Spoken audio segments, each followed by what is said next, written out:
अस्सलाम वालेकुम। मेरा नाम रिजवान कादरी है। प्रोफेशन से मैं आर्किटेक्ट हूँ और अहमदाबाद सुन्नी मुस्लिम वक्फ कमेटी है उसका वन ऑफ द एक ट्रस्टी हूँ मैं। रिजवान भाई, एक बात बताइए खासकर कि सुन्नी मुस्लिम वक्फ कमेटी को ट्रिब्यूनल कोर्ट के लिए पीआईएल करने की ज़रूरत क्यों पड़ी थी?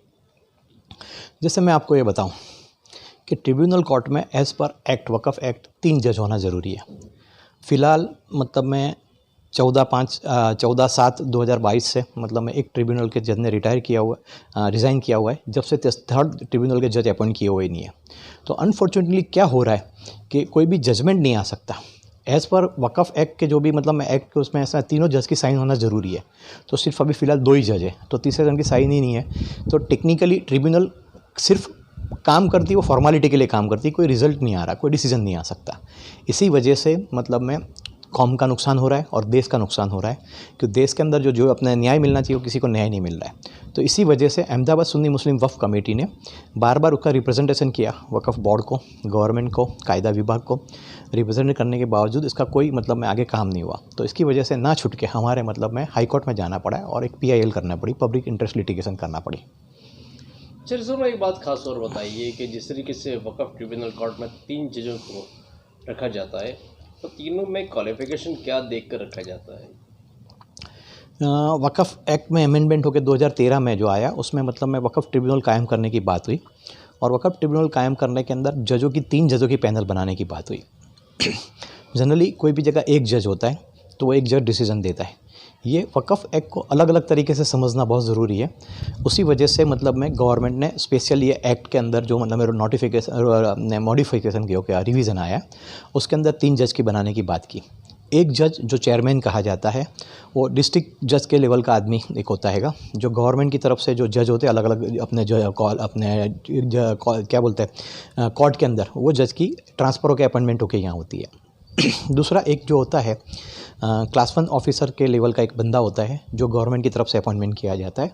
और तीसरा गवर्नमेंट की तरफ से ऐसा बंदा अपॉइंटमेंट किया जाता है जो एक इस्लामिक स्कॉलर हो, जिसको इस्लाम का नॉलेज का शरिया का नॉलेज हो, सेम टाइम पे उसको मतलब में इंडियन जुडिशरी का भी नॉलेज हो। इस तरह से मतलब एक बैलेंस अपने यानी बोलते हैं ना बैलेंस के एक अपने जजों की पैनल बनती है और जजों की पैनल बनने के बाद एक बैलेंस व्यू आता है और उसको प्रॉपर डिसीजन आता है। अच्छा, खासकर एक बात बताइए कि जिस तरीके से जो PIL की गई थी उसमें 23 तारीख दी गई थी कि 23 तारीख तक जो है वो जज की नियुक्ति की जाएगी, तो उस पर क्या हुआ? हम लोग ने ये PIL की, उसको मतलब में हाई कोर्ट ने सीरियसली लिया।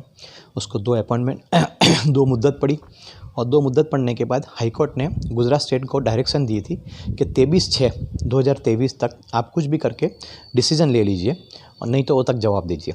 तो अल्हम्दुलिल्लाह अल्लाह के करम से 7 तारीख को मतलब अभी 2 रोज़ के पहले गुजरात स्टेट ने ऑलरेडी एक डिसीजन लिया हुआ है। उनने डिसीजन ये लिया हुआ है कि 3 आदमियों की एक पैनल बनाई हुई है और 3 आदमी की पैनल जो मतलब में वक्फ ट्रिब्यूनल में तीसरा मेंबर खुद रहा है जो मुसलमान स्कॉलर होना चाहिए, उसकी अपॉइंटमेंट शॉर्ट टाइम में करेंगे इंशाल्लाह। अच्छा, फिलहाल 2 मेंबर कौन है? फिलहाल अभी जो मतलब मैं वक्फ ट्रिब्यूनल में मेंबर है एक पाठक साहब थे, रिसेंटली 2 रोज़ पहले जो उनकी ट्रांसफ़र हो गई। उसके सामने कोई राजपुरोहित साहब आए हुए और दूसरे एक बंदे मैं भी शायद नाम भूल गया हूँ, गवर्नमेंट ऑफिसर है वो है और तीसरे बंदे मतलब मैं ऑलरेडी मुसलमान स्कॉलर होना चाहिए, वो जगह भी वैकेंट है। अच्छा, तीसरा जो बंदा जो अभी हाल में रखा जाए वो कैसा बंदा होना चाहिए खास? ये लॉ के अंदर बहुत क्लियर कट मैसेज दिया हुआ है कि वो बंदा मुसलमान लॉ का जानकार होना चाहिए, यानी मुसलमान शरीयत लॉ का जानकार चाहिए और मतलब में इंडियन लॉ का भी जानकार होना चाहिए और काफ़ी अच्छा रेप्यूटेड इंसान होना चाहिए कि ऐसा कुछ ना हो कि जिसकी मतलब में इमेज गलत हो या उसकी गुडविल गलत हो। वो इंसान एक बैलेंस होना चाहिए जो मतलब में इंडियन लॉ को ध्यान में रख के और इस्लामिक शरीयत के लॉ का बैलेंस तरीके से मतलब में जो 2 जज है वो जज को मतलब में इस्लामिक पॉइंट ऑफ व्यू से वक्फ का पॉइंट ऑफ व्यू क्या है उसके बारे में प्रॉपर उसका अपने लोग को गाइड कर सकना चाहिए। इस तरह से आदमी का अपॉइंटमेंट होनी चाहिए। और इस बार के मतलब में अभी ऑलरेडी ये जो बोर्ड आया है, डेफिनेटली बोर्ड को हम लोग ये रिक्वेस्ट करेंगे कि आप जो कुछ भी बंदा सिलेक्ट करो, ऐसा बंदा सिलेक्ट करो कि जो बायस ना हो, बैलेंस थिंकर हो और जो मतलब में इंडियन लॉ को ध्यान में रख के और वक्फ का जो मसला है, जो मतलब में वक्फ का मकसद जो है, वक्फ का मकसद जो बिगड़ ना जाए, अपने कोई गलत आदमी ना आ जाए, उसकी डेफिनेटली कोशिश करनी चाहिए।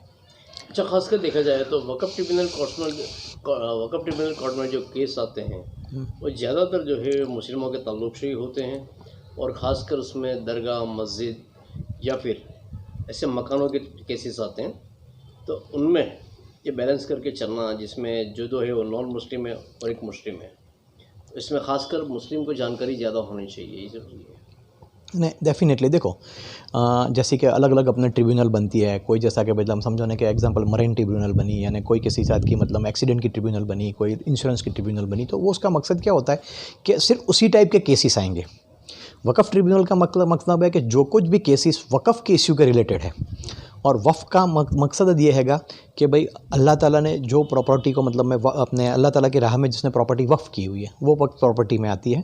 वक़्फ़ प्रॉपर्टी का बेनिफिशियरी कोई भी हो सकता है, हिंदू भी हो सकता है, मुसलमान भी हो सकता है, कोई भी हो सकता है। मगर टेक्निकली जैसा कहने के बाद में कि एक्सीडेंट की ट्रिब्यूनल है, तो एक्सीडेंट हो के ट्रिब्यूनल में मुसलमान भी आएगा, हिंदू भी आएगा, अपने समझो गुजराती भी होगा, महाराष्ट्रियन भी होगा, कि कोई दूसरा भी हो सकता है। एक्सीडेंट ट्रिब्यूनल में कोई भी केस चलेगा। इसी तरह से वक़्फ़ ट्रिब्यूनल में सिर्फ वक़्फ़ के केस चलेंगे, और वक़्फ़ का बेनिफिशियरी या विक्टिम जो कुछ भी बोल दे कि जो कुछ भी है वो कोई भी अपने मज़हब का हो सकता है, वो डेफिनेटली फ़र्क होता है, मगर वक़्फ़ का केस यहीं चलेंगे, ये वाली बात है।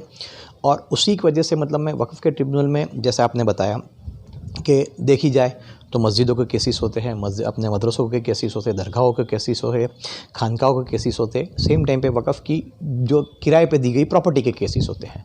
तो इस तरह से ये सब के केसेस होते हैं, मगर फाइनली ये सब केसेस का एक मकसद होता है कि भाई प्रॉपर्टी को वफ़्फ़ की हुई है, वफ़्फ़ की हुई है ना, अल्लाह उसका जो मालिक है अल्लाह की राह में उसको दे दी हुई है, और वो प्रॉपर्टी का जो कुछ भी इनकम हो रही है या प्रॉपर्टी का जो भी मैनेजमेंट होता है अल्लाह की राह में मतलब मैनेजमेंट हो रहा है। इसी वजह से गवर्नमेंट ने जो वक़्फ़ ट्रिब्यूनल में तीसरा मेंबर की अपॉइंटमेंट की हुई है, वो इसी तरह से उन्होंने बोला कि मुसलमान रेप्यूटेड फैमिली से हो, और मतलब मैं बहुत अच्छा इंसान समझदार हो, और सेम टाइम पे उसको इस्लामिक शरीयत का भी नॉलेज होना चाहिए और इंडियन लॉ का भी नॉलेज होना चाहिए, तो जिससे जो कुछ भी डिसीजन आता है उसको बैलेंस तरीके से मतलब मैं वफ़्फ़ के मकसद की फलाहियत, मकसद के को डिस्टर्ब करे बगैर, और मकसद के ऊपर जो ध्यान में रख के उसी पर डिसीजन देना चाहिए उसी के। भाई, जिस तरीके से आपने बताया है कि 23 तारीख को जो तीसरे जज की अपॉइंट करने की थी, उस जज को अपॉइंट करने के लिए एक कमेटी बनाई गई है 3 मेंबर की, तो इस कमेटी की जो रचना की गई है उसके ताल्लुक में आपका क्या कहना है खास? मैंने अभी जैसे 2 मिनट पहले बताया कि मतलब मैं 7/6 को मतलब मैं ऑलरेडी एक अपने गवर्नमेंट की तरफ से सर्कुलर आया हुआ है। वो सर्कुलर में जो थर्ड बोर्ड मेंबर नहीं है, जो मुसलमान स्कॉलर होना चाहिए, उसकी अपॉइंटमेंट के लिए ऑलरेडी एक कमेटी बताई गई हुई है। वो कमेटी गवर्नमेंट ने एक ऑर्डिनेंस बनाया, उसके तहत ही की हुई है। उसके अंदर ऐसा है कि कायदा सचिव होना चाहिए, उसका चेयरमैन होगा जो कमेटी का। सेकंड चीज़, बार काउंसिल का चेयरमैन या बार काउंसिल का मेंबर होना चाहिए 2, और तीसरा एक मुसलमान रेप्यूटेड हो, जिसको पूरे गुजरात में से मुसलमान एक जज ढूंढना है और उसको अपॉइंट करना है, तो उसको पूरे गुजरात का नॉलेज होना चाहिए, और उसको पता होना चाहिए कि कोई इंसान कैसा है कौम की फलाहियत के लिए, या ये बैलेंस, यानी कौम की फलाहियत के लिए तो नहीं कह सकते, पर एक बैलेंस व्यू हो, जो नॉन बायस हो, किसी का मतलब है कि जो नॉन करप्ट हो, और ऐसा कुछ होना चाहिए। ये चीज़ मतलब में क्लियर कट हैगी, तो जो एक अच्छा जज कह जाएगा। अच्छा जज की लायकात क्या होना चाहिए? सिर्फ फ़र्क ये है कि ये अच्छे जज, जो जज में लायकात होने चाहिए वही लायकात होने चाहिए इसमें, मगर इसमें एक्स्ट्रा एक लायकात ये होनी चाहिए कि उसको इस्लाम का मज़हब का नॉलेज होना चाहिए, स्कॉलर का नॉलेज होना चाहिए। और अनफॉर्चुनेटली थोड़ा मतलब मैं इस बार हमारा एक कायदा विभाग को अभी हम एक रिप्रेजेंटेशन भी कर रहे हैं कि आपने अपने बार काउंसिल का मेंबर जो सिलेक्ट किया है, बार काउंसिल का चैम्बर या बार काउंसिल का मेंबर, मगर बार काउंसिल का मेंबर ऐसा मेंबर सिलेक्ट करना था जिसको इस्लामिक स्कॉलर के बारे में कोई इन्फॉर्मेशन नॉलेज होना चाहिए। अनफॉर्चुनेटली अभी जो बंदा सिलेक्ट किया हुआ है, मेरा ऐसा मानना है कि शायद उनको मतलब में इतना सब मुसलमान स्कॉलर कौन है उसकी ख्यालात नहीं होंगे।